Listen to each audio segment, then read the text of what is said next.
গরু পাচারে যুক্ত বিজেপি নেতা, এমন অভিযোগ তুলে বিজেপি নেতাকে বেধড়ক মারধর স্থানীয় বাসিন্দাদের। কোচবিহার জেলার দিনহাটার গীতালদহের ঘটনা। বৃহস্পতিবার রাতে স্থানীয় বাসিন্দা ওই বিজেপি নেতাকে বৈদ্যুতিক খুঁটিতে বেঁধে মারধর করে বলে অভিযোগ।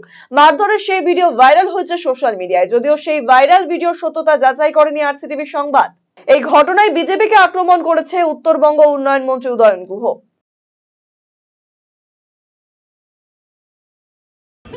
এটা হচ্ছে বিজেপির ধর্ম।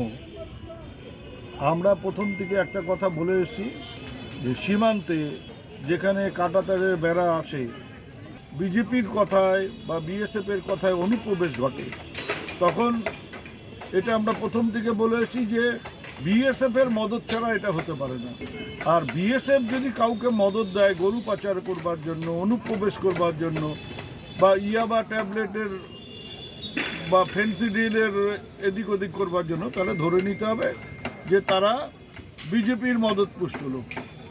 এই যে এখানে বিজেপির ৬ নম্বর মণ্ডলের যে সহসভাপতি মোফাজ্জল হোসেন, এর আগে কয়েকদিন আগে ইয়াবা ট্যাবলেট নিয়ে ধরা পড়ল, পরে সে বেল পেয়েছে। আবার গতকালই সে ধরা পড়ে এবং নিজে মুখে স্বীকার করেছে যে আমি গরু পাচারের সাথে যুক্ত, আমি কোনো মহিলা সংক্রান্ত ব্যাপারে আসিনি এখানে গরু পাচার করতে। তাহলে বিজেপি কাদের নিয়ে দল করে, বিএসএফ কাদের মদত দেয়? আমি আবারও বলছি যে বিএসএফের মদত ছাড়া গরু পাচার সীমান্ত দিয়ে সম্ভব না, অনুপ্রবেশ। যদিও বিজেপির দাবি, উনি আগে মন্ডল সহসভাপতি থাকলেও ওনাকে আগেই দল থেকে বহিষ্কার করা হয়েছে।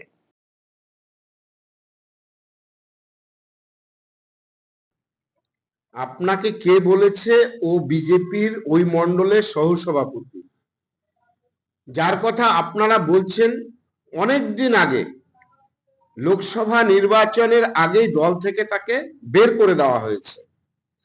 ও ভারতীয় জনতা পার্টির প্রাথমিক সদস্যও নয়, বা ভারতীয় জনতা পার্টির অথবা কোনো শাখা সংগঠনের ভারতীয় জনতা পার্টির কোনো সদস্য নয়, সহসভাপতি তো দূরের কথা।